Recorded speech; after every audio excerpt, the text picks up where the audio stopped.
So we'll open the work session on Clark County Buildable Lands Program update. And Oliver, I'll hand it over to you to make the introductions. Good morning, Councillor Chair O'Brien and councillors. Thank you for the opportunity for us to come back and present the work of the project advisory group. And on this project, you did approve the consultant that worked with us on this, and Becky, Wen, and Bob will be giving the presentation, and Jose as well as myself available to answer questions, and Bob Poole. As you know, we started this project and in the midst of it, COVID happened. We did meet in person in the beginning of the project and then moved online to continue to work on the project or through WebEx or Ring Central. So with that, I'll turn it over to Jose and the consultant without taking too much time. We have a lot to cover. So thank you, councillors.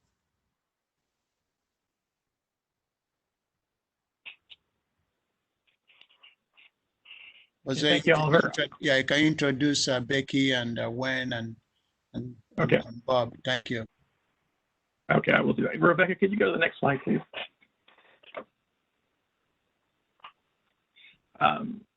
Good morning, councilors.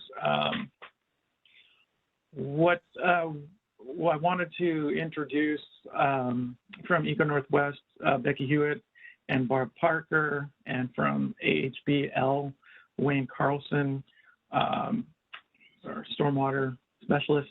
Bob Poole was also part of the project team and instrumental to a lot of the work that was accomplished and still to be accomplished.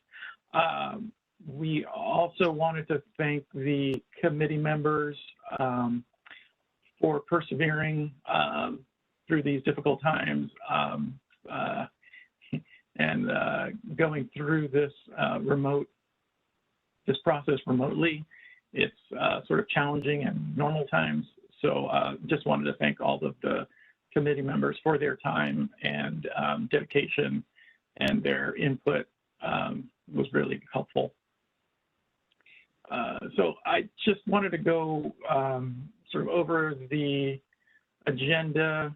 The purpose of the work session is to kind of give you a sort of a big picture overall of the work the committee has done, their recommendations, some outstanding issues. So Becky will cover that, the process, and then I will come back and talk about the next steps, where we go from here. So next slide, Becky.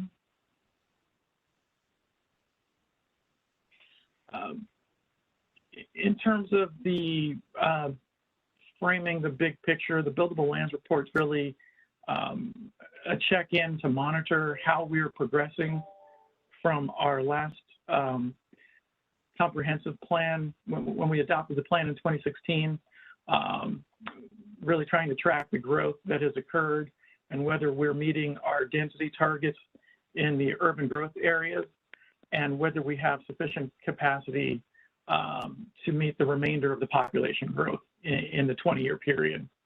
The VBLM, the Vacant Buildable Lands Model, is the tool that we use to estimate capacity in those urban growth areas. Most of the focus of the committee's work was on updating those, the assumptions that go into the Vacant Buildable Lands Model to be consistent with the updated guidelines from the Department of Commerce, particularly with an emphasis on sort of evidence-based assumptions and making sure that was, we were using sort of verifiable data and that we were able to show our work. So that's sort of the big picture context of the work that was being done. And I will turn it over to Becky to go through the process. Okay, thanks. Could you go to the next slide, please? Thank you. And thanks, council members. The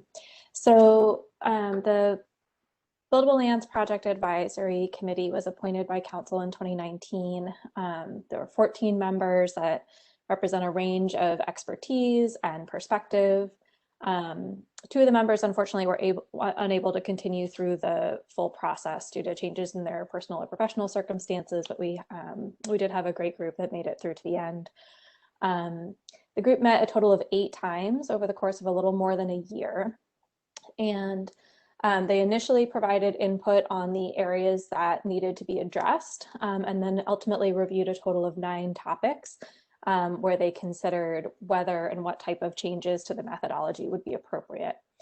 There were a number of committee members who had interests and concerns that were related to growth management topics beyond the scope of the Buildable Lands report that could not be addressed through this project. But we did consider a total of 19 recommendations that were specific to the Buildable Lands report and the VBLM.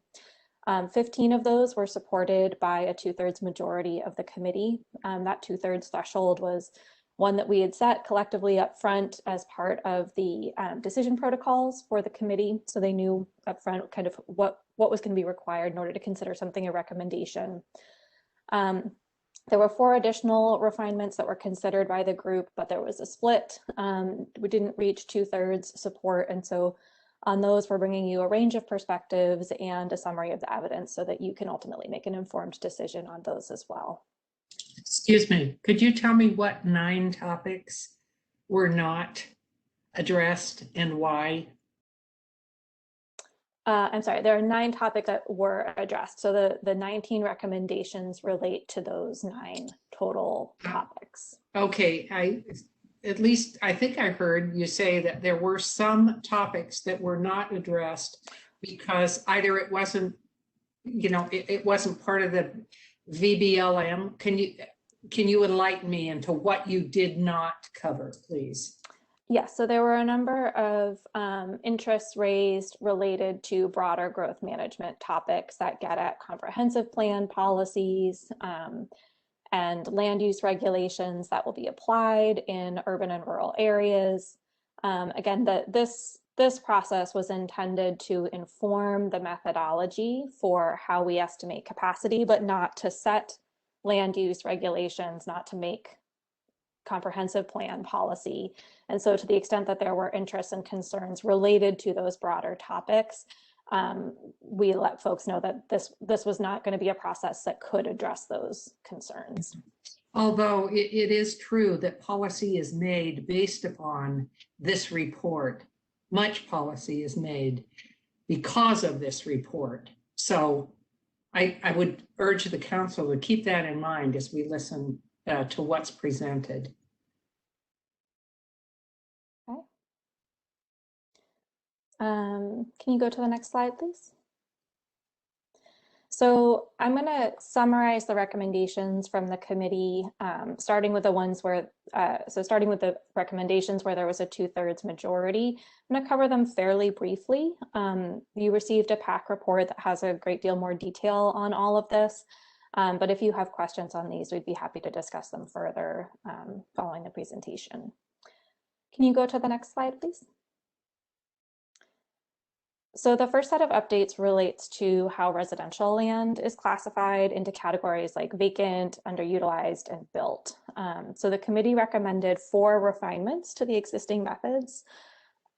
Building value, that's used to differentiate between vacant land and underutilized land. It has a fixed threshold, specific dollar value. It's been that way for over a decade.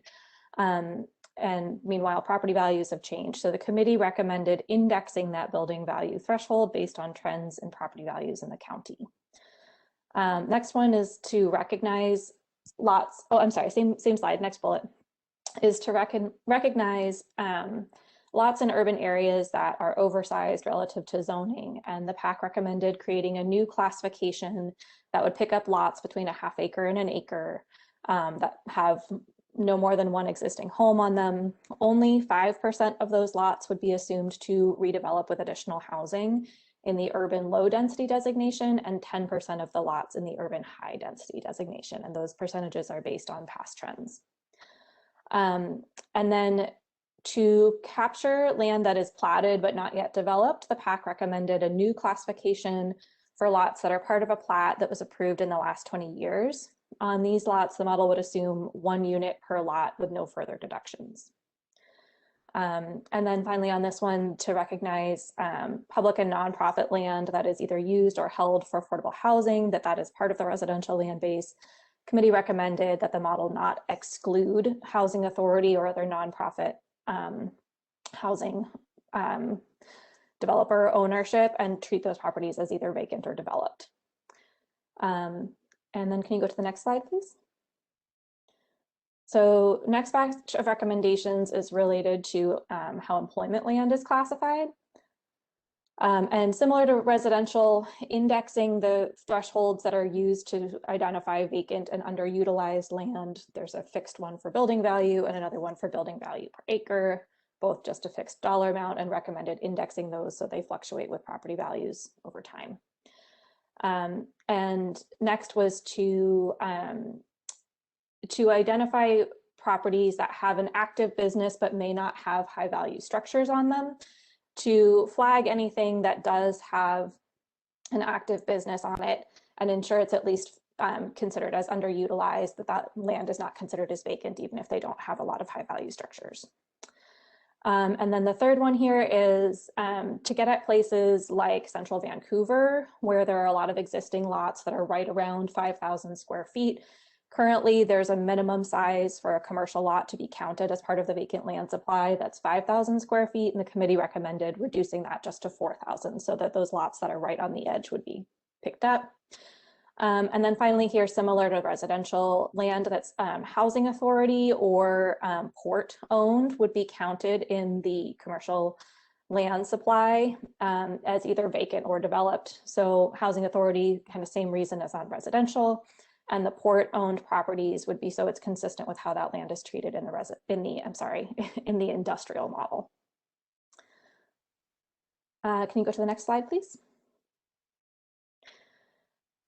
This set of recommendations is intended to account for the substantial amount of residential development that has occurred in the city of Vancouver's commercial areas, particularly in the city center.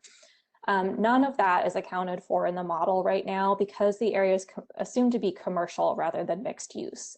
And so to better reflect the development that's happened in the past trends, the committee recommended assuming residential development on a small percentage of the built commercial land and also assuming some residential development on the vacant and underutilized commercial land.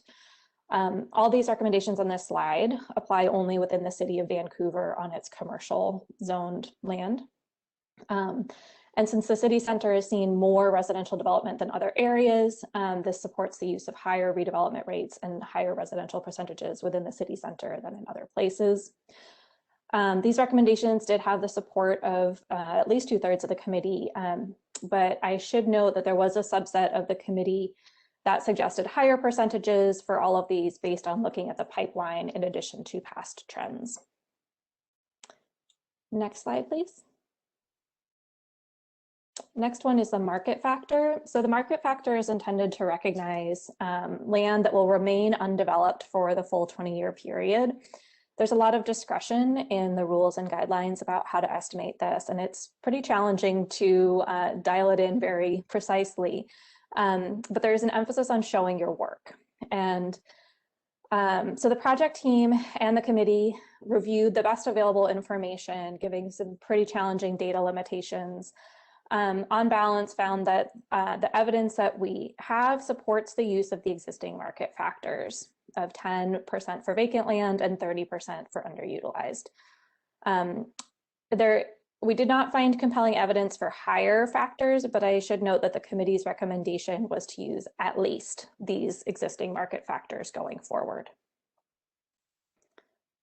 Next slide, please. So this one is about population capacity, also known as residential density. The laws and administrative rules and guidelines for the Buildable Lands Program are very clear that the county must base land need on the actual density of development.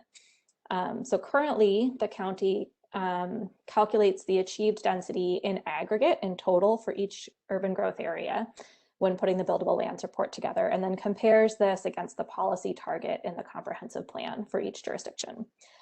The VBLM, the GIS model, uses the policy target itself to estimate the capacity of the developable residential land with a single net density for each urban growth area that does not vary based on zoning or land use designation. The committee was split on whether the model should switch to using achieved density by land use designation to estimate capacity rather than the single policy target. And I'll come back to that later in the next section because it did not, they did not reach a 2/3 majority about what to do about that. But they did agree that taking a simple average of all the residential developments in a given jurisdiction could skew the data. And they recommended working with jurisdictions to remove outliers and anomalies or use some method other than just a simple average, such as using a median to calculate the achieved densities. Next slide, please. So a couple more recommendations here on employment density. We were not able to get a specific update because of restrictions on data access from the state. But we did use a number of other sources, compare against other places that do have access to more specific data, and found that the county's employment densities are in line with other places and are reasonable. So the committee recommended retaining the existing employment density assumptions. Infrastructure gaps is a topic that the county was required to address as part of the guidelines update. The staff reached out to the jurisdictions and confirmed with them, none of them identified any areas that they could not serve within the 20-year horizon.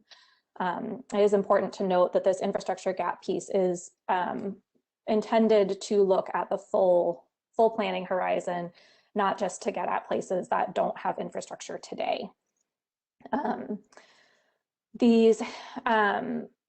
There's no change to Yakult, but we just wanted to note that that they don't have an urban density target, and so the same reporting requirements don't apply there.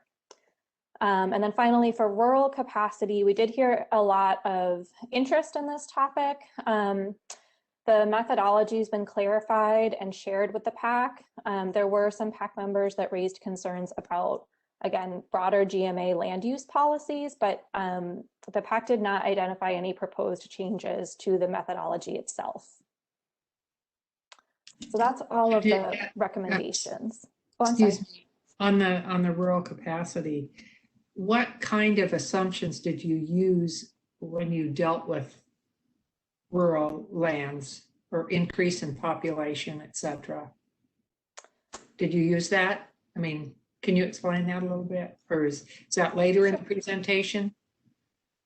Sure, Jose, do you want to talk about that now? And I can give a quick overview if you like. Okay. So essentially, the capacity estimate for the rural land is based on zoning, and so if you have a 10-acre property and zoned R5, if neither of those are vacant, there's 2 units that could be developed. It's a much simpler methodology than what we use for the vacant buildable lands model. Population isn't a factor in the methodology. We're just taking the existing land and the zoning and estimating how many housing units could be realized or achieved if all of the land was developed or divided. So where does the 10% come in? Is that increase in population, expected increase? I know there's a 10% figure that is somehow placed in the assumption. Where does that come in, Jose? So when we do the population forecast, when we get the estimate from the state on the next 20 years worth of growth, the assumption has been that 10% would go to the rural area and 90% urban. What we're going to do as part of the reporting on this is to, we're going to get the population growth that has happened urban and rural. And so you can see that and make amendments if you'd like. But that has been the sort of the operating principle. And again, we're measuring the existing. Did the committee act on this particular assumption? Or did you just take what Department of Commerce is telling you and say 90-10?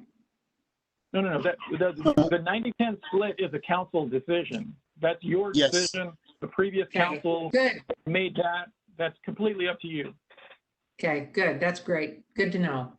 Yes, it's a policy decision by the council, and this work has nothing to do with that urban-rural split at all.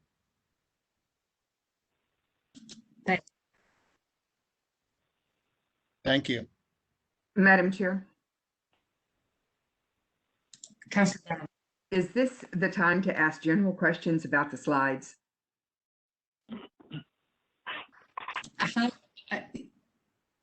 I don't know how long this presentation is. I've been kind of bursting in asking questions. I don't know if it was appropriate, but I like to catch it when I see it and have questions. So I would say, go ahead, Councilor Brown. Okay, thank you. I looked up your firm, Eco Northwest, online because I wasn't a counselor at the time that the arrangement was made with your firm to serve as consultant. And I saw that there is an organization out of Portland and then some out of state. Are you from Portland? Is that your home base? I'm based in our Portland office, yes. Bob Parker, who is also on the line, has historically worked out of our Eugene office. We do also have a Seattle office as well. As I am listening to the recommendations, I'm hearing a lot of Eco Northwest, I think, that goes beyond what the people who were involved in the process said. So I'm wondering if there are minutes from those 8 or 9 meetings that would be available to us. Absolutely. Yeah, you're welcome to review. There's a meeting summary from every meeting as well as a recording from every meeting. And if that could be sent to the counselors, I think that would be great. And for example, it starts with the very first question on the broader topics being deleted. Well, I trust that I could see in the minutes what those topics were that were deleted. Would that be correct? I'd have to look back at our first meeting summary. And I guess I want to clarify that topics were not deleted per se, but we went around in the first meeting and staff and the consultant team had identified a list of potential areas to look at. And we shared that with the committee in our first meeting and asked for other thoughts. And to the extent that committee members raised things that could affect the Buildable Lands report in some way, they were added to the list. So the only things that were not added to the list are things that we can't address in the Buildable Lands report. So that your example of the 10%, 90% split, that does not come up in the Buildable Lands report. That's addressed as a council decision later and separately. So this committee, that specific number did not come up, but this committee is not the place to make that decision, right? The council had not tasked this committee with advising about the broader growth management policies. This committee was tasked with reviewing Buildable Lands report, assumptions and methodology, and bringing recommendations on those things to council. And so to the extent that they identified things that could affect the Buildable Lands report, we added them to the list and worked through pretty much everything that folks raised that could affect the Buildable Lands report. Thank you. And I'll look forward to seeing that list of what was moved off of the list for whatever reason. I appreciate that. And I have just one last question. You mentioned that you created some new designations. For example, for the small underutilized properties. What authority did this group have to come up with new designations? So I should clarify that we're not talking about a new land use designation. Doesn't change any zoning, doesn't change comprehensive plan policies. This is a new category within the vacant buildable lands model. Again, trying to reflect reality and reflect existing policy. So these are properties that have a designation of urban high density or urban low density, and that does not change as a result of this.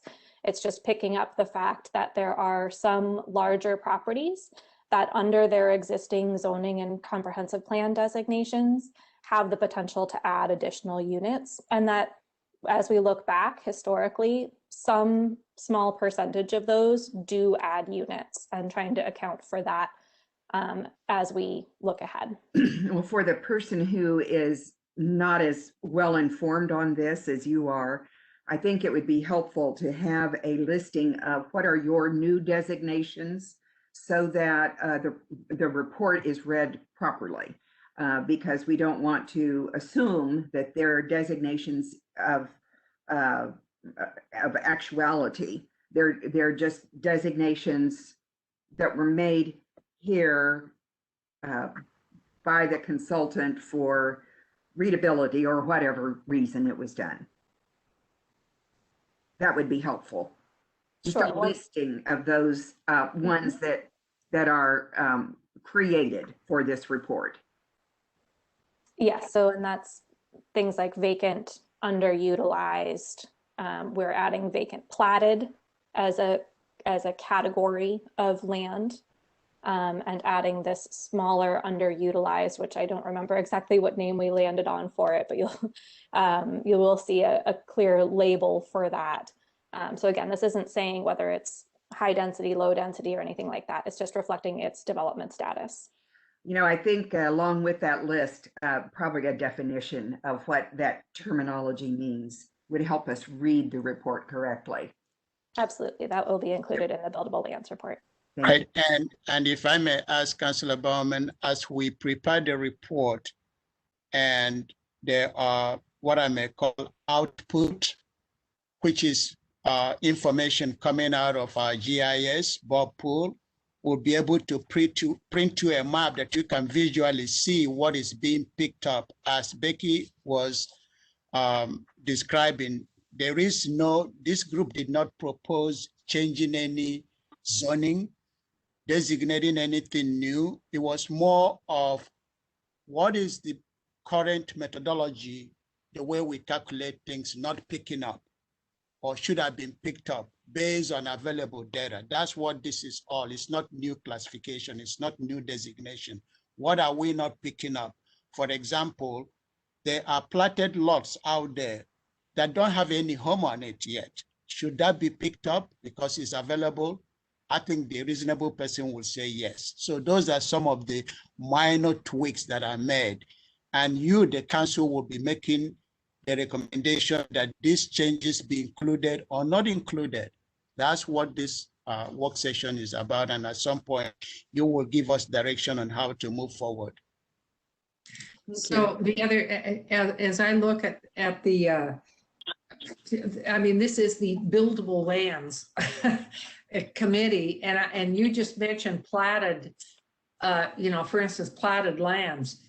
Are there platted lands that have wetlands on them, and therefore, really, did you look at the actual buildableness with wetlands? Because my understanding is that there are platted lands, a developer looks at them, and they're called buildable lands, but there is no way, because of so many wetlands, that they can develop those. And those plats, then just once they're not built on, they still go back into the a bunch of things that are supposedly buildable lands. And so then we have these plats that actually are not buildable at all. Well, Councillor, without getting into the weeds, I think that when you see the actual maps and the actual report, I see, yes, there are some properties that may have environmental constraints on them, and those are accounted for. What I mean by accounted for is they are not, they are treated somehow in the model, and I believe Becky will get into that when we get further into the presentation.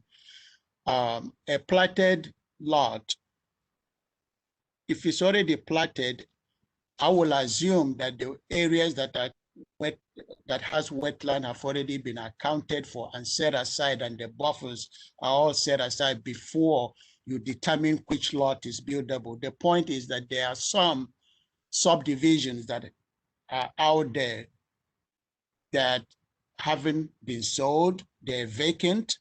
And if you're going to be adding or using that to estimate your potential population capacity, you don't ignore that just because they've been platted and sitting and haven't been sold.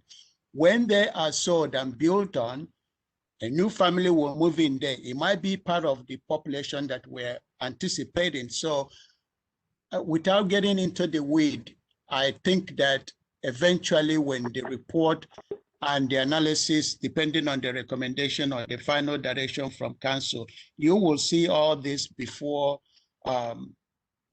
when the report is done. So you see an evidence, a map of where these are, what are we picking up. For example, we have areas in Vancouver where the model I've said is built, and eventually they are building high-rise, they're building Class A office. Those are some of the areas that think that the model is not picking up, that we are now looking back and saying, based on past activities, here is what we are seeing, and we are obligated to report that. That is part of showing our work. So I will stop there and have Becky continue if we may. Yeah, I would like to continue, although I will say this is a work session, and I believe this is the time to get into the weeds.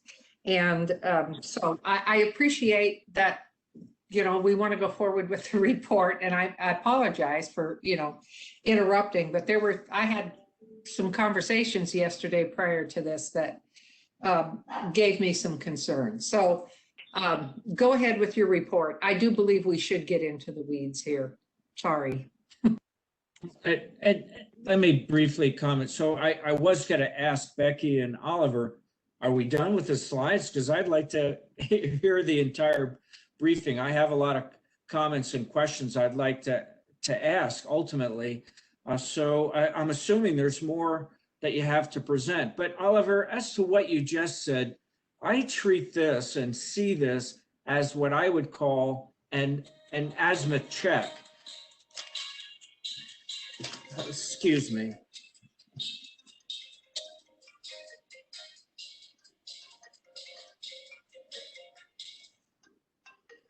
I'm sorry about that. I forgot to turn the phone off. So these important discussion points, we don't want to wait until the final report. We want to make sure we're on a good direction. And those are the points I hope to make eventually. You know, I take the chair's point that we need to have this discussion to make sure that staff, that the committee, that the consultant are all working in a direction that will ultimately result in a report that will answer all our questions. We don't want to just wait for the weeds at the end and go, well, boy, how did we get on this path? So anyway, Oliver, there is more of a presentation, correct? I would like to proceed. Yes, there is more, and I'm not, please indulge me, councillors, I'm not saying that we shouldn't get into the weeds, but, you know, some of this is, you know, terminology that we use. Some of this is the way we are presenting it. I just use that as an example in terms of, you know, platted lot. What does that mean? And Councillor O'Brien raised the issue about wetland. Yes, it is true. As we get into the details of this, you will see that in some cases, if there is a wetland on a property or environmental constraint, there is ability to transfer density from one area to the next. So there are other things that are opportunities that are out there. That is not to diminish that there are some areas that has some environmental constraint. No, that's not the reason. But as we get deeper into the presentation, you will see how critical areas are treated, for example, particularly in the urban area. And again, as Becky and Jose stressed in the beginning, this is more of a tool that we use to estimate what is available. And two, it is also a tool that we use to look back. How well it's kind of like a monitoring of our plan. How well are we doing? And what needs to be corrected, if any? The guidelines provided us a guideline of when we put this report together, here are some of the things we need to address or account for. And this is what this report is all about. So with that, I hope Becky can continue. Thank you. And we're certainly happy to answer any questions you have to the best of our abilities. And we have, staff and myself and other members of the consultant team available here so that we can do our best to answer your questions, and are happy to get into whatever weeds you need to get into in order to feel comfortable with this. I do think there are probably a few of your questions that I might answer in the next slides. So maybe we'll try to get through the rest of the slides and then we'll open it up for discussion. Yeah, go ahead. Thank you. All right, so if we can go to the next slide. This is the batch of additional possible refinements that the committee considered and had a split decision about. So I'm going to step through those in a little bit more detail than the other ones, kind of share with you what was considered, what we heard from them, and what information we have to support the potential recommendation. So if you can go to the next one. There were 4 topics or 4 of the kind of considered recommendations that we're going to talk about here. So, and I'll explain, there's some wonky words in here, so I'll explain these as we get to them. One was about accounting for extra land on commercial and industrial sites that are considered built. I mentioned the population capacity, residential density questions. We're going to come back to that and talk a little bit more about the piece that the committee didn't reach agreement about. We're going to talk about the approach to critical lands and infrastructure set-asides. Okay, so first up is the accounting for excess and rearage. And again, apologize for the wonky words there. This is what the assessor, the county assessor calls it.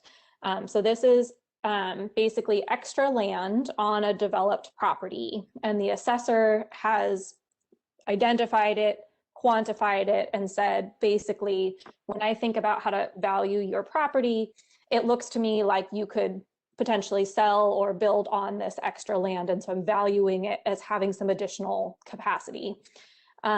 Excess is land that, has frontage. It's sort of accessible. Rearage is stuff that's like out back of your building, and it would be a little harder to get to. It's a little less likely to develop, and they value it that way. So based on the recommendations from the assessor, their estimate of how much of the excess in rearage might actually be developed was about 3/4 of the excess land that has frontage and about 20% of the rearage that might ultimately get additional buildings on it. The county assessor maintains that data. It's pretty reliable because it does drive their tax assessment. So, if there was a real issue with it, it would be contested. And so that basically is a way of getting at where there is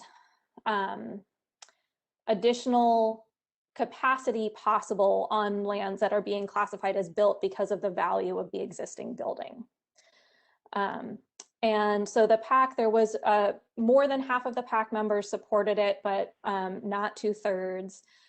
There were some general concerns in the commercial and industrial land supply generally about accuracy and, sort of the disconnect between what the VBLM is looking at as a long-range planning tool and what folks who are experts in the field and are looking at kind of shovel-ready properties, there's a disconnect there. And that's because the VBLM is a 20-year look. And so just because something isn't shovel-ready doesn't mean that it isn't part of a 20-year land supply. But I think because of that inherent difference in kind of how the VBLM looks at things and how practitioners look at things, there were some concerns about adding additional land in to this pool. Can you go to the next slide, please? So the population capacity. So this is the one that I touched on a little bit earlier. Just to unpack a little bit further, as I mentioned, you are required to use the actual achieved density of development when you are assessing your land need. And so the real question here, there are two questions. One is, what does the model use to estimate capacity? You can do things multiple ways, and you can run an analysis outside of the, using some of the model outputs and then calculate things in the report. That's what the county has been doing, is doing sort of comparing both ways. What if we use the policy target? What if we use the achieved density, and looking at both? There's a question about which way the model itself is set up. And then there's a question about whether it is appropriate to use a single density for the whole urban growth area. So like all of the Vancouver UGA, one density assumption. Or should that density assumption be broken out by designation? So urban high would have a higher density assumption, urban low would have a lower density assumption, versus a single kind of mixed blended density.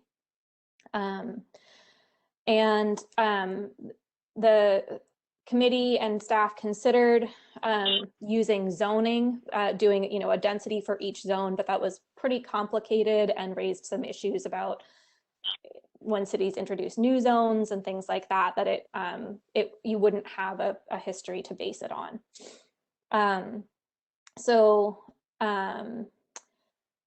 There were 5 of the committee members that supported this recommendation to change the assumptions in the VBLM to use an achieved density for urban high and an achieved density for urban low. 6 opposed that. Most of what we heard about concerns there had to do with how this would affect the overall capacity of the model.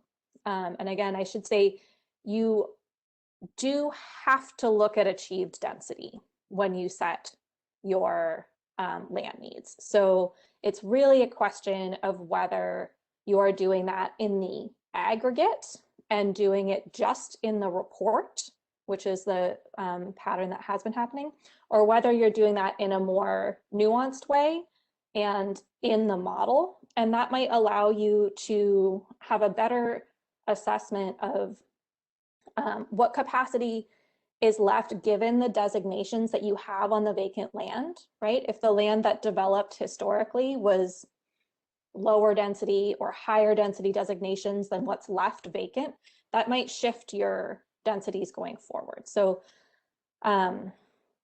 that's sort of the trade-offs associated with this one.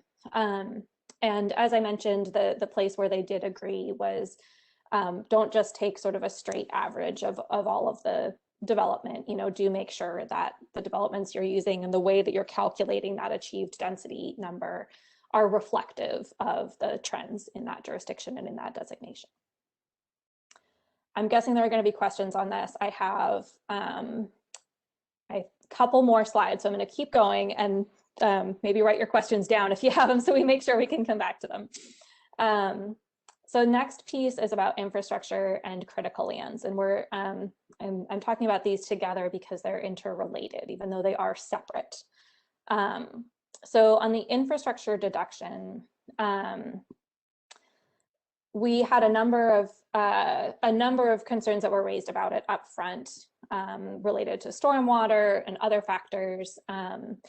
And we, AHBL did a lot of analysis of plat data to try to understand how various factors have changed infrastructure set-asides historically, how stormwater regulations have changed things, how they might continue to change things.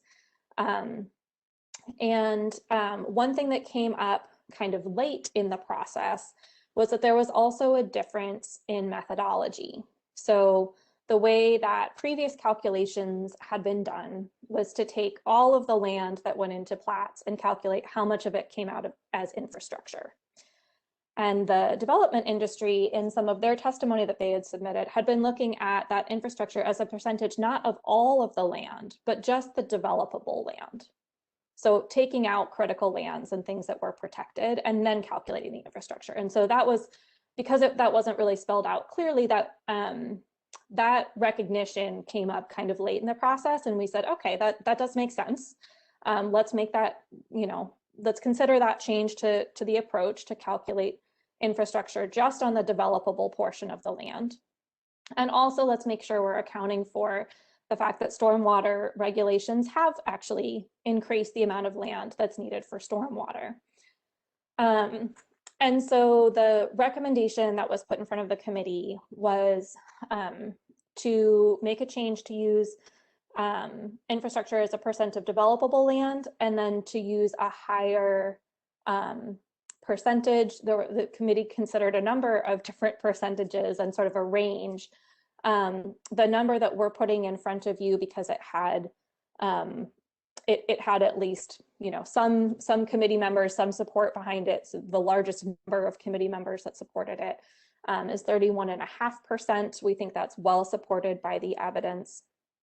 And then to also keep an eye on that as the regulations continue to change for allowing stormwater to be managed within wetland areas. But we think that 31.5% is appropriate. So that's the infrastructure piece. On critical lands, and again, these are two separate deductions, but there's a relationship because of that wanting to deduct the unbuildable part before you calculate infrastructure. And so these go hand in hand. It's important to consider them kind of together. So the critical lands deduction, it's described right now in kind of a confusing way as a market factor, when in reality, it's not really a good way to describe what it's trying to accomplish. Describing that more clearly as a percentage of the mapped critical lands that ultimately is going to be protected and is not developable. There's a variety of reasons why mapped critical lands might not be developable. There can be mapping errors, or just sort of it's at a more general level that gets refined. You get into the site level development. There are some allowed uses within buffer areas, and there are areas like critical aquifer recharge areas that generally can be developed. And then there are other options to develop on some critical lands through a discretionary process. So sometimes you can justify building on some lands that would that get sort of partial protection. And so what we're trying to capture is, out of all of the land that gets mapped as critical, what percentage of it ultimately is not developable? And we think that the available data best supports about 40% of critical lands being protected.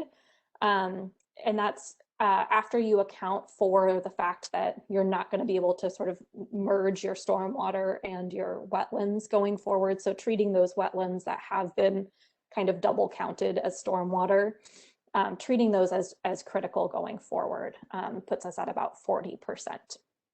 So the one other piece here is that this last bullet, in Vancouver, the urban residential high designation has historically developed at about 50-50 between plats, so single family detached or even townhomes, and multifamily development, which tends to be on one site and not have like separate right-of-way carved out and not have separate stormwater tracts. It's often just all on one parcel.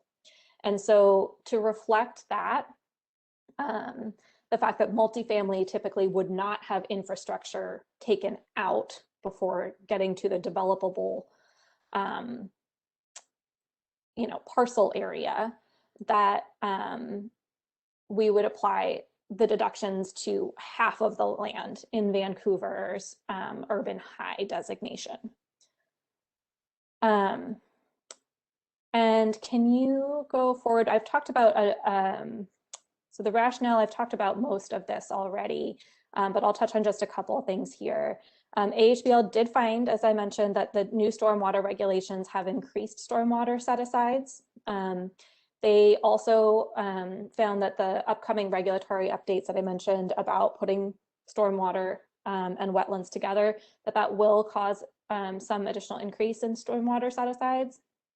And I mentioned the difference between percent of developable versus percent of total acres, that is appropriate, and that yes, when you do the math differently, it does come out as a higher percentage. And I talked about the critical lands. Can you go to the next slide? And the next part talks about what we heard from the PAC. So we heard 4 PAC members support specifically the deduction of 31.5% of developable acres. There were 2 members who supported some previous percentages that were estimated by AHBL, but those were calculated as a percent of total acres. So again, there's this sort of challenge with the critical lands methods. And that's why we didn't recommend those numbers, because they're a percent of total, not a percent of developable. There were 2 that specifically mentioned wanting to use the reduced deductions in Vancouver's urban high that I mentioned. Not to say that everyone else disagreed with that, but 2 specifically said, I want to make sure we do that. And there were a couple that expressed concern about double counting the critical lands deductions because of the way it was framed as a market factor. And we think that the changes that are in front of you resolve this concern.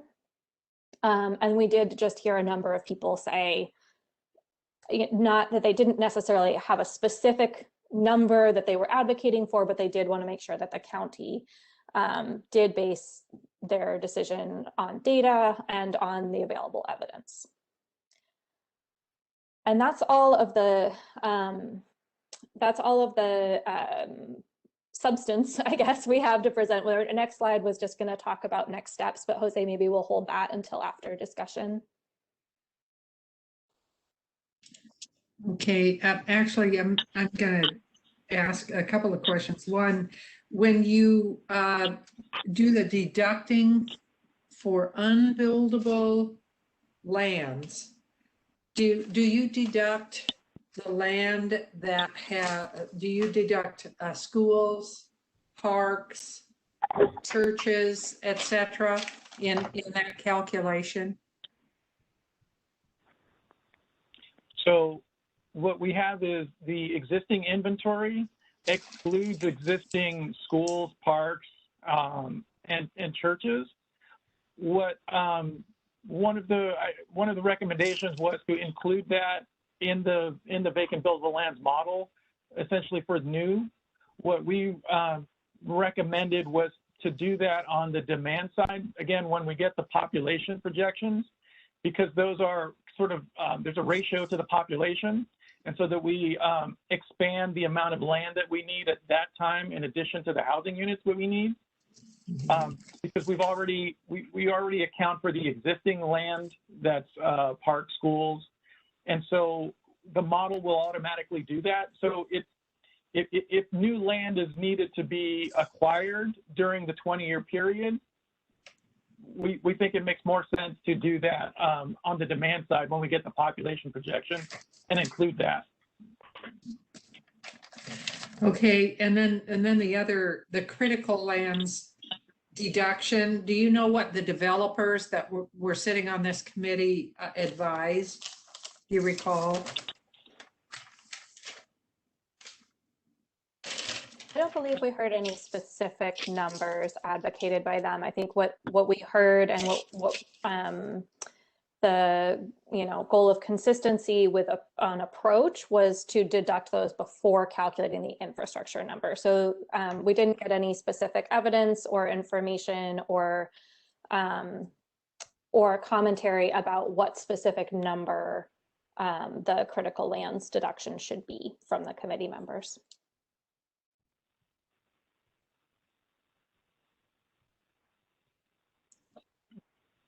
Are there other questions of the council? Madam Chair, if I could ask a few and some really basic ones. How many committee members are there? What constitutes a 2/3 vote? So we had 12 members in the final meeting, and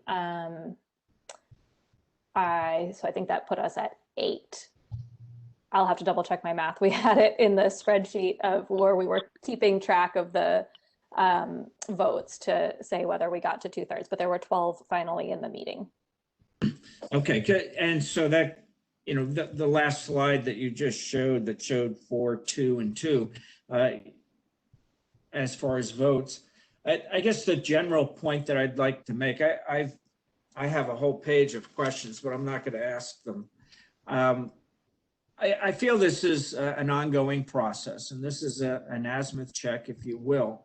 And in that ongoing process of trying to understand and get the nuance, and if you want the detail, getting into the weeds of some of these issues, I fear that I'm not getting a whole picture.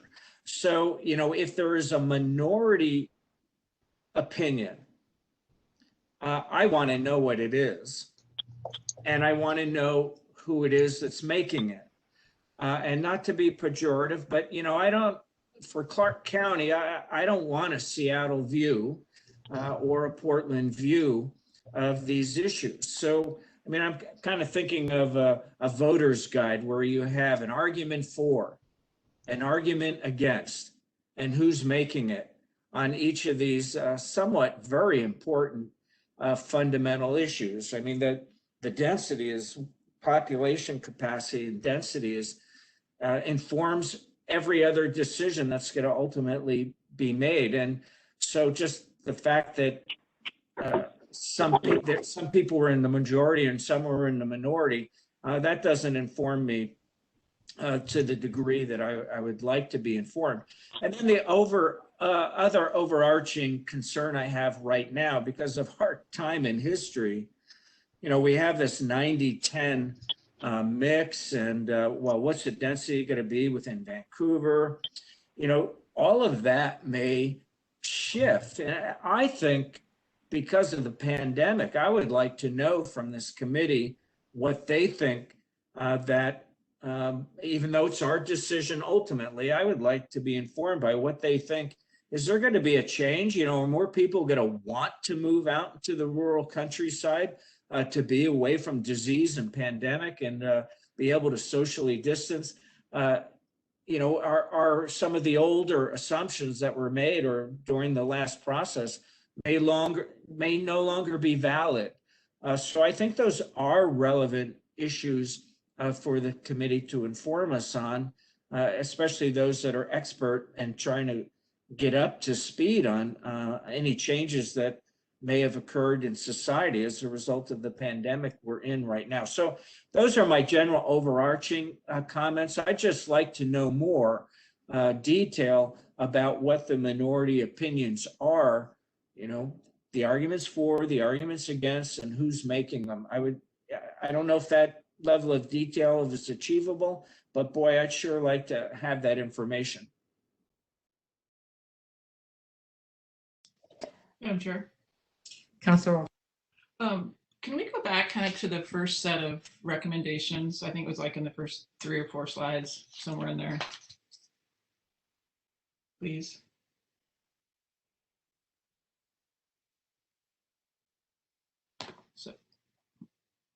So down a little bit more. Yeah, so I'm wondering when we talk about these initial recommended changes, it seems to me, and correct me if I'm wrong, that these recommendations actually add capacity. If we're looking at smaller lot sizes, if we're looking at different, if we're adding housing authority and new classification for vacant platted lots, it seems like that process adds capacity inside the urban growth area. Am I right or wrong about that? Or am I on the path there? We did estimate the impact of each of these.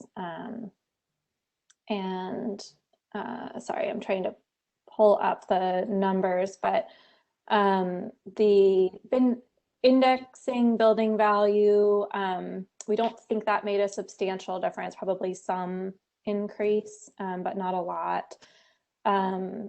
The small underutilized was about 550 units of additional capacity based on that. If you are using achieved densities. So some of these, like the impact again, sort of depends on whether you're using that more nuanced achieved density or an aggregate total achieved density. The new classification for vacant platted lots, that adds capacity for about 3,300 units, including the housing authority land had virtually no impact, very little. There was not a lot of vacant land owned by them. Okay, so I want to point that out because it seems contrary to what we're actually seeing and hearing from our developers about the availability of buildable land. So I want to make sure we pay attention to this section when it actually does add, 4,000, technically 4,000 units inside the urban growth boundary. So I'm curious about the impact of that on the whole model. And Jose, if you have a comment, or Oliver, you're welcome to pipe in. I just wanted to add something about the vacant platted lots. So we've identified 3,000 new units. And so if there's a new subdivision that's recorded yesterday, all of the land that's in those platted lots is aggregated together, summed up, and put in the existing model at the beginning as if it never went through the process. So what we're doing with these vacant platted lots is just categorizing them at the end of the process and removing them from the beginning of the process.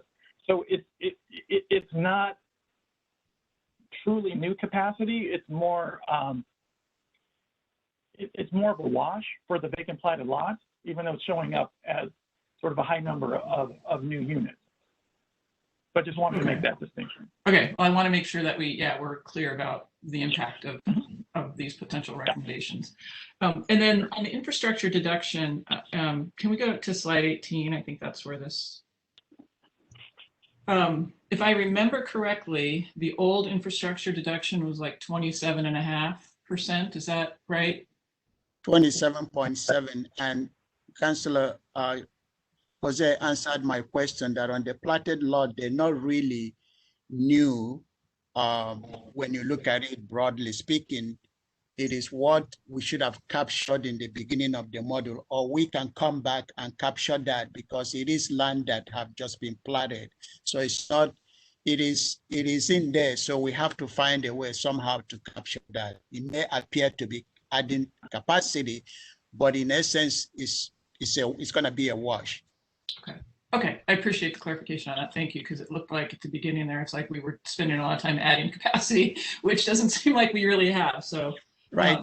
Yeah, on this question, the previous infrastructure set aside is 27.7. So this is actually an improvement to that, recognizing the methodology of how the building industry looks at this. As Becky was explaining, looking at the total percentage that could be developed and taking that, yes. So this is an improvement in that, using that approach to look at infrastructure set aside, and also acknowledging that the recent stormwater and how on the ground do make a difference.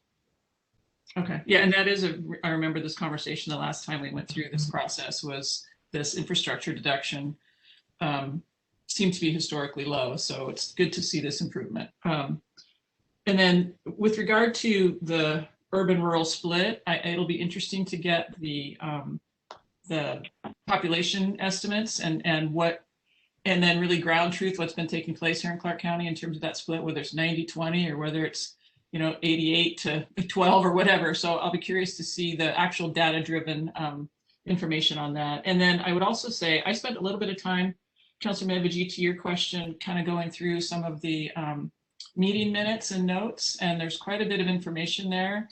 It would be good to maybe have, and I know there was a comment from Brian Snodgrass, and I believe there are other comments coming from the committee that will be interesting to hear as we look through the recommendations here and where some of the minority or other opinions lie as we move forward. So there is really good information on the website to take a peek at least to get started and looking what those conversations were at the time. So thanks. Yeah, thank you, Councillor. And as we said earlier, the population information is one we have to report out, because that is, again, looking back of the growth that have occurred in the last 5 years. How much of that growth occurred in the urban area and how much of that occurred in the rural area? This is new growth, it's not existing. So we will report that out, and if going forward the council wants to change that split, that's going to be your call. Yeah, it seems to me it should be what we've seen. So thanks. Yes. Yeah. You make the call based on available data. Okay, you were just talking about the infrastructure deduction going from 27 to 31.5%. My understanding, when I asked the question of the industry, engineers, developers, et cetera, they think it's more like 57%. So I don't think it's that much of an increase in terms of what people who are actually on the ground trying to develop and paying these fees. All of that means that our housing costs more. We're concerned about the cost of housing. This kind of a report, this kind of a decision and policy making based upon the vacant lands report is very important to policy, so that we have homes that are affordable for the people who want to live in our community, who want to stay and live in our community, the kids, our grandkids choosing to have to move away because they can't afford to live here. This is critical. This report is critical. And I would like to actually see, I don't have the time, maybe Julie, had the last month to be able to do this. I have not read or looked at the report, but I would like a minority report, or I would like a sort of, there are people that served on this committee that don't have the resources to be able to create their own report. So I would like our staff or this consultant to help put into writing some of what I learned from just in discussing with some of the apparently the minority view of some of these things. So that's my little spiel about this this moving from 27 to 31.5%. And I'll other councilors, if you have questions, now's the time. Madam Chair. So I wasn't saying that 31% was the ideal. I was making a comment that it was an improvement. So just for the record there. And I actually believe it's part of our job to go through and read the minutes and look at the background on these processes. And whether you have the time or don't have the time, that's fine. I make the time to try to do that. Oh my gosh. Please. So I do need to comment on that. Thank you, Madam Chair. You summarized what I would like. I forgot what the first slide was, how many meetings there were and how many hours each meeting was. But I think it would be an absolute waste of each of our council time to spend 10 or 15 hours listening to the discussion. I think it's absolutely the staff's job and the consultant's job to give us the arguments for and the arguments again, and creating a report that captures not just the majority of opinion, but all opinions that are relevant. So I'm asking that you tee that up, make it a little bit easier to give us an executive summary to inform us on what the thought process was of those engineers and developers who may be among the minority. Maybe they're the majority, I don't know.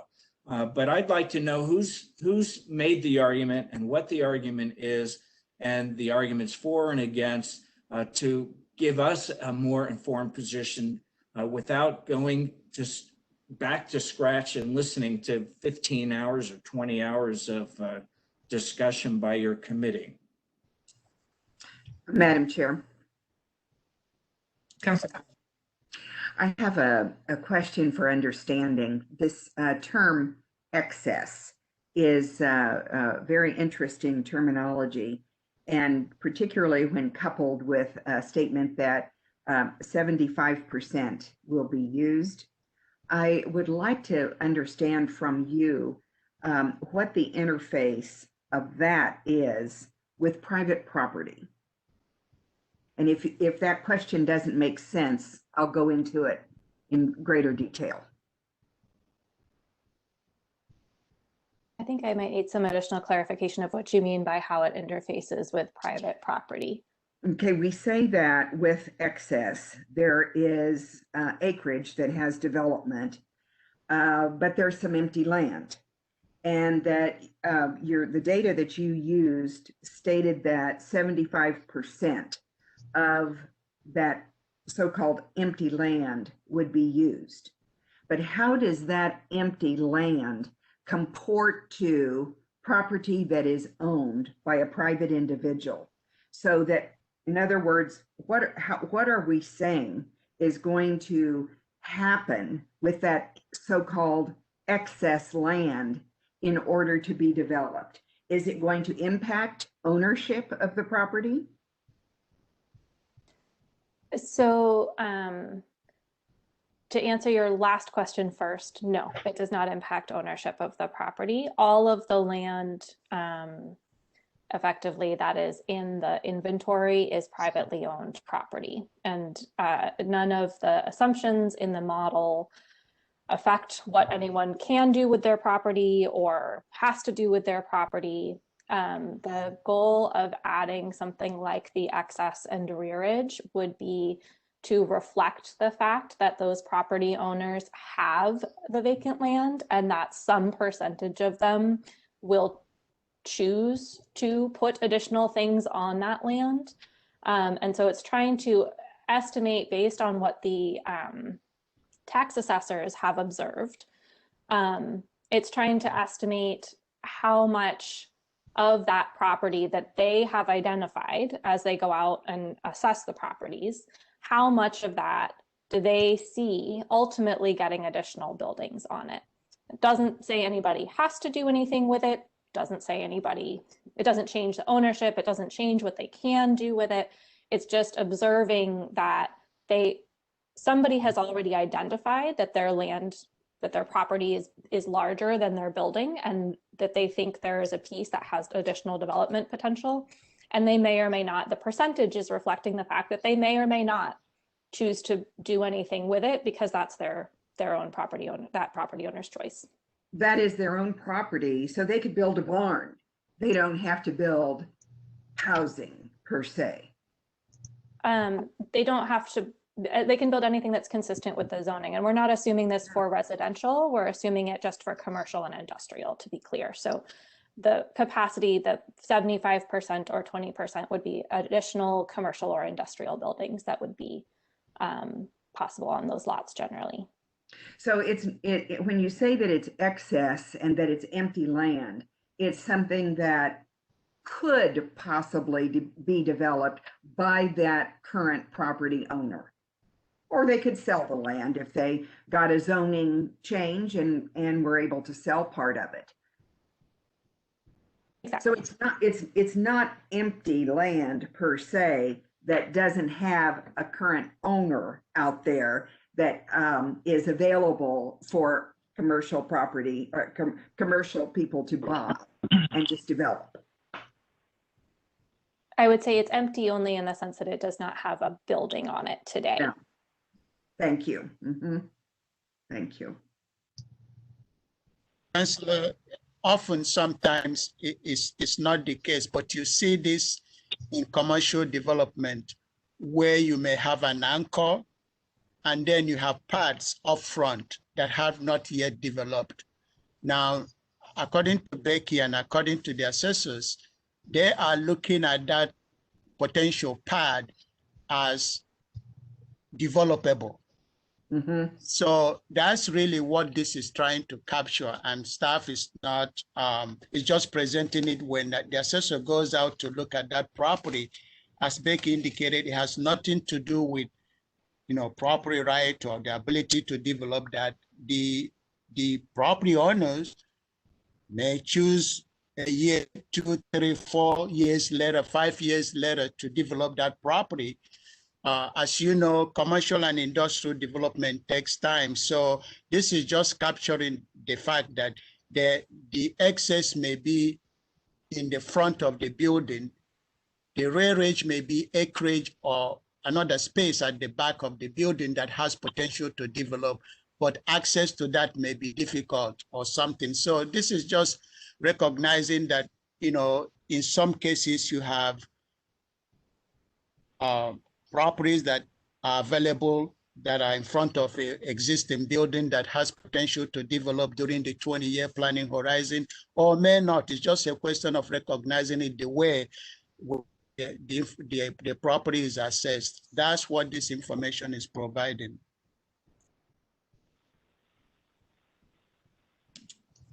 When it comes to the market factor, I'm wondering if you could explain, if not now, in a later written report, as we have asked for, you know, a kind of a rundown of who's in the minority, who's in the majority, or I mean, you know, and what their thought process is about what their position, you know, why they were for or against some particular thing. But if it could be explained how the market factor was derived, and is this really, is this a temporary thing? Is this, you know, this is something that is going forward. So I think we ought to be really careful about that particular portion of this report as well.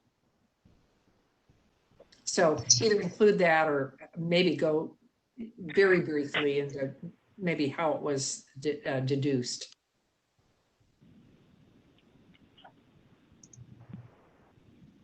So I can speak to some of the information that that we looked at to evaluate whether the market factors are appropriate. I also want to note that the recommendation that's before you to keep the 10 and 30 did have the support of nearly all of the committee members.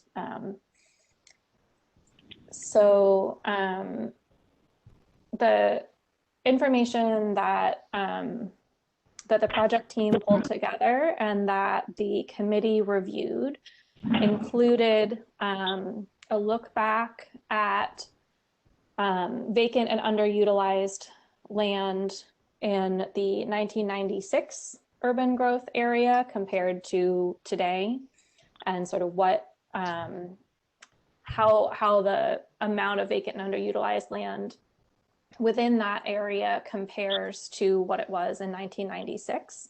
That was one piece of information that the committee considered. And another piece of information that the committee considered was looking at an example area came out of urban holding. This was in Northeast Vancouver, and Jose can speak to some of the details of this one. But an area in Northeast Vancouver that came out of urban holding and then was developed, and looking at what share of that had developed over, I think it was about 13 years since it became available for development, and looking at how much of the land was left still undeveloped or had seen no further development, and using those two pieces of information to kind of try to triangulate and say, you know, does when we look at, this one specific area that had a lot going for it, and then when we compare and we look at, broader trends, but those broader trends include, a lot of assumptions that were made in 1996 that added a lot of extra acres. When we look at those things together, how does that compare to the 10 and 30% that has been assumed? And those taken together said, I think we're in the range at 10 and 30. We're probably about right on those. There was a clear pattern that underutilized was developing at a lower rate than vacant. So that sort of difference between the two we observed in both cases. And the precise number, it's a little bit hard again to dial in a very precise number on this, but they both kind of suggested that we're in the range at 10 and 30. Okay, thank you. Other questions of the council? Madam Chair? Councilor Lynn. Yeah, thank you for this. And this is a lot of complicated work that looking at the final report, I think is being presented very clearly, or at least as clearly as is feasible for the complicated work that is being presented. I encourage the rest of the council to at least look through the final report that was included in our material for this meeting. I think it could be helpful to hear some of the additional information that's being requested, but I think in that report, which is very readable and calls out the high points very well, some of the questions that are being asked are answered. I had a question about if and how you may be running this model against past growth to see if the assumptions hold up to how Clark County has developed.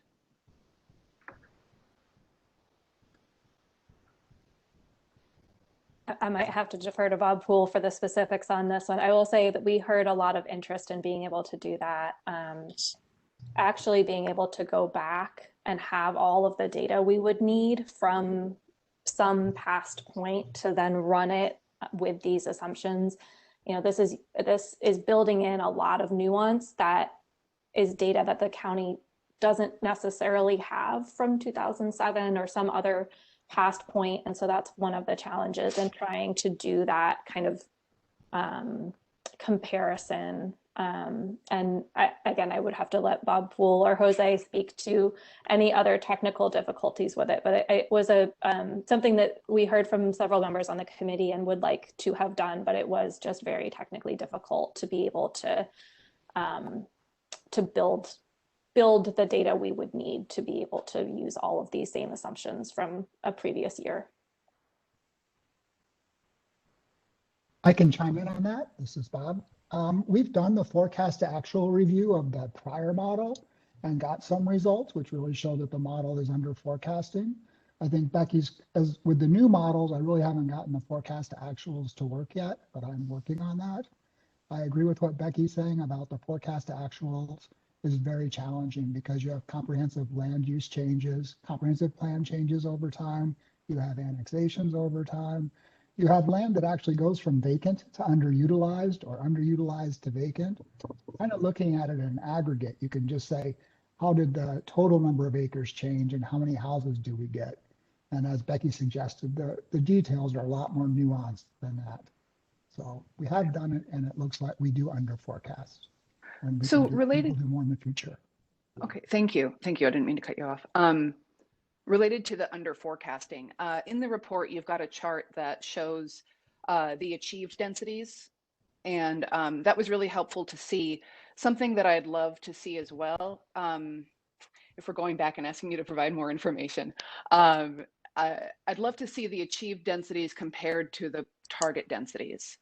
I think that is very informative, especially for within the city of Vancouver, seeing the dramatic difference between target and achieved.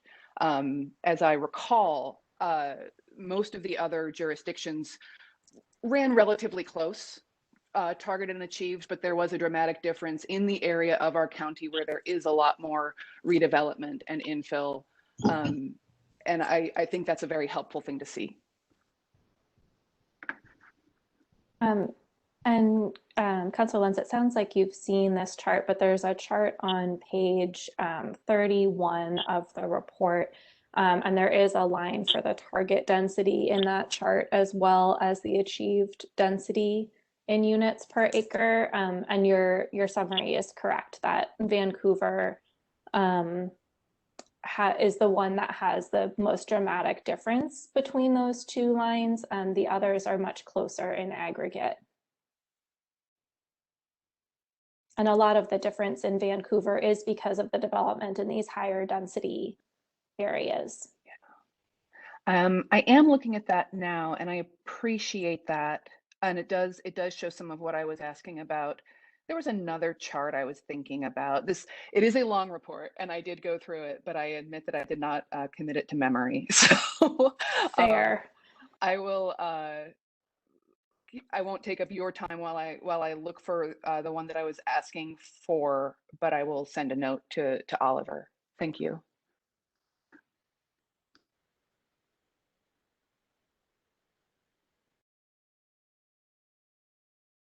Okay, are there other questions of the council before we conclude this work? Actually, we can't conclude the work session because we have the next steps. So let's move to the next steps. Please, thank you.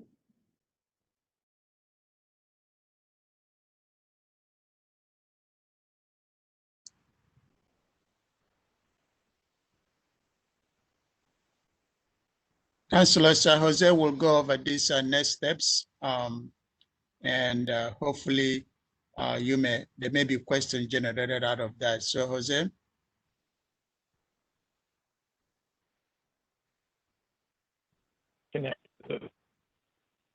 Okay, can you hear me now? Yes. Okay. Let's see. So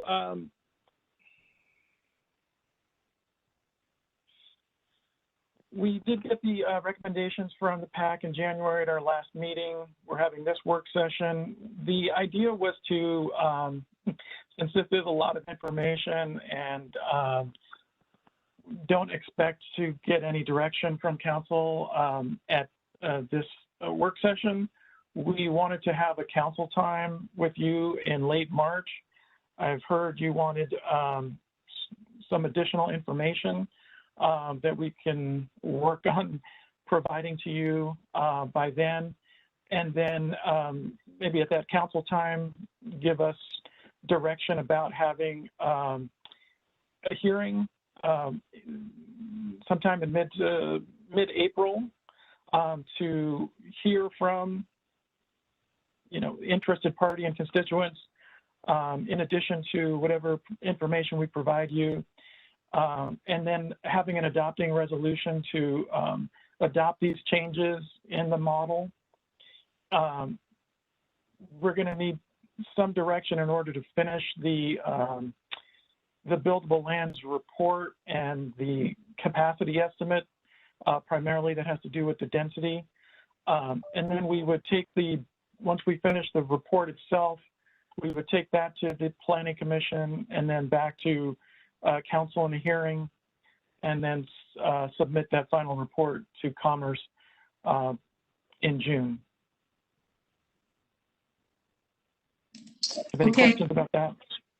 Are there questions of the council on this particular timeline? I think we have requested some further information. So if you need clarification on that, Oliver, we can talk later, or do you want that now, or what would you like?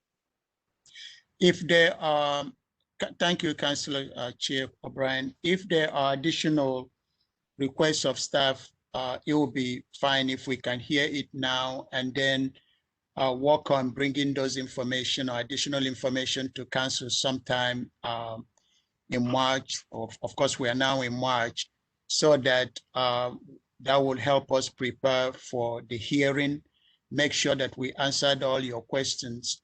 As Jose indicated, your direction will give us the opportunity to run the model based on whatever new guidelines that you provided us. That will also assist us in preparing the final report that we are required to submit to the state. So as you are probably aware, we are required to submit the report or complete the report and submit it to the state 3 years before. That is in statute, 3 years before we begin the next periodic plan update. So June 2021 is the drop dead date? Based on the contract that we have with Commerce, we want to be able to maintain that contract with Commerce. Otherwise, there will be no funding for us to go beyond June of 2021.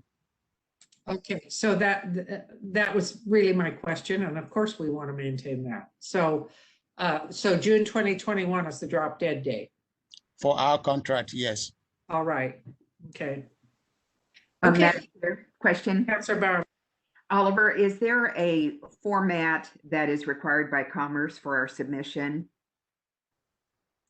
No. No? No. Are there specific topics or an outline that are required? I think the way for me to answer this, Councillor, is that the outline as provided in the guidelines, our report has to be able to say, here is how we address those requirements in the guidelines, or here's how we show our work relative to the guidelines provided by the state and consistent with the contract we signed with the state in terms of deliverables. Does that answer your question? It would if I knew what the guidelines, where they are, what they look like.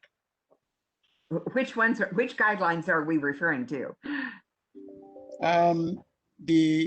Jose, you chime in here, the Department of Commerce, as a result of the Senate Bill 5254, was required to provide counties planning, GMA counties or buildable lands counties to follow the guidelines in the next report back to the state. So that's the guidelines that I'm referring to. That guideline is also on our website, but we can provide it to you upon your request.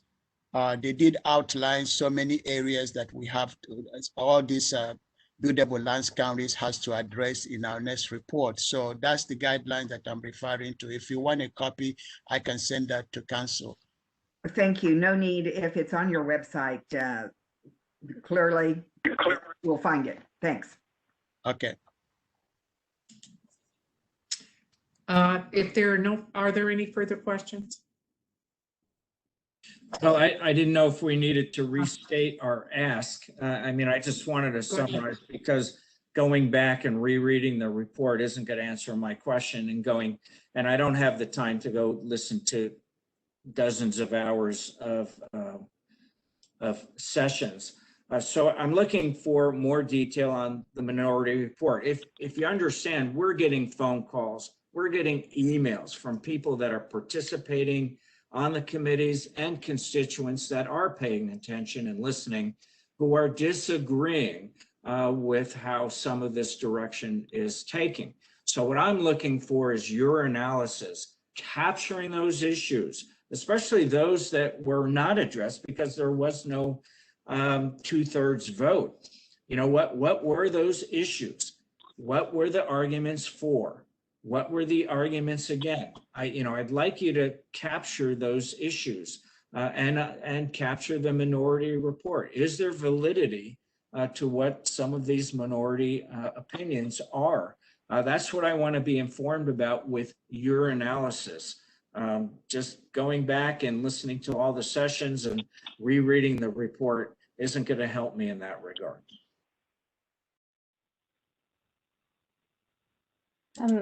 Could I just clarify? I think we have, it is buried relatively deep in the back of the report, but in particular on the topics where the committee did not reach a recommendation, you'll find a section that describes what we heard from the PAC. There's a subheading under each of those topics that captures what we heard. And to the extent that there were relevant comments in prior meetings before the last one, where we could, you know, reasonably infer that that is part of where they landed, we tried to incorporate that as well. Just with the amount of information that the committee needed to get through in the final meeting and the amount of time that we had, not everyone got to give a full, you know, soliloquy about their reasons. And so there are some cases where I would love to know more about why people voted the way they did, but we've recorded the information we have. And there is, in addition to that, there is the testimony that was submitted in the prior meetings. I'm not suggesting that, you know, the council should be expected to read everything that was ever submitted, but there, I would say that to the extent that opinions were stated in that meeting, they're reflected in this document. And the additional testimony that we received is available on the website. So I think one thing we can do is, and I want to just check in with staff about this, we do have a record of who voted which way on different things. And I'll confirm with staff if that's appropriate for us to release to council. I assume it is. I mean, again, you could get at that just by listening. It's just not recorded. I don't think we recorded who the votes are from in the meeting summary. So we could provide that information, but generally the discussion and the points that were raised, we tried as best we could to capture that on the topics where we didn't reach agreement. Towards the end of the report where those topics come up. Okay, so I do think it is appropriate that we know who voted how on what issue. That may be helpful because some of the folks on this advisory committee, we know, we tend to know their point of view, which is helpful. But I do think that we need to know that. If there are things in this report that are vague to us as a council, we will go and we will contact Oliver and staff about what else we would like to see from the consultant on this. As we are paying for this consulting work, we'd like to see what we're supposed to end up. I mean, it would be my view that since the county is paying for this consultancy, that we need to see what it is that the council wants to see from this volunteer committee and the consultant. Okay, so we'll take a look at this report, this 31 page or what there was some, however many pages it is. And if there are things that we need more information on, in addition to what you just mentioned, Becky, about the votes, who voted what way, I would like to see that. I don't know if other council members do, but I certainly would. And so I think that's pretty clear what we'd like to have. And so we're over time here on our work session. Is there anything else for the good of the order that councilors would like to chime in on or that staff would like to respond to? Councillors, I have nothing more to add.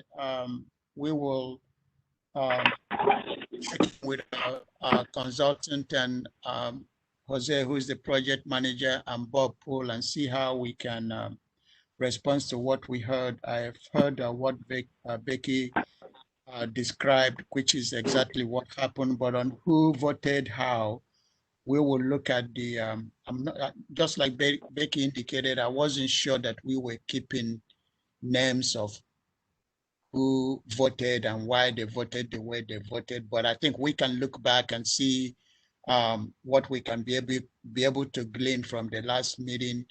And, you know, some of these were done in a manner that this was previously discussed in meeting 4 or meeting 5, and we are bringing it back now for you to make a formal recommendation.